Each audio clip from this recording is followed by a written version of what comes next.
हवामान अभ्यासक मुक्काम पोस्ट गुगळी धामणगाव तालुका शिरूर जिल्हा परभणी शेतकऱ्याला सांगू इच्छितो तातडीचा मेसेज म्हणतो राज्यामध्ये 7 मे पासून ते 11 मे दरम्यान वादळी वाऱ्यासह विजेसह काही ठिकाणी गारपिटीसह पाऊस येणार आहे, अवकाळी पाऊस पडणार आहे, रानातून पाणी बाहेर निघणार असा पाऊस येणार आहे म्हणून हा अंदाज लक्षात येतो।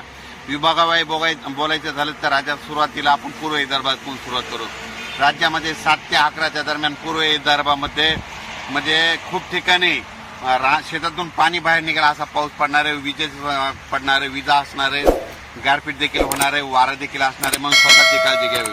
त्याच्यानंतर पश्चिम विदर्भात देखील सर्व शेतकऱ्याला सांगू इच्छितो 7 ते 11 मे त्या दरम्यान तुम्ही तुमच्या हळद असेल, कांदा असेल काढून झाकून ठेवा, कारण की 7 ते 11च्या दरम्यान जोरदार पाऊस पडणार आहे, ओढे नाले वाहतील असा पाऊस येणार आहे म्हणून हा अंदाज लागतो। त्याच्यानंतर मराठवाड्याकडे वळू।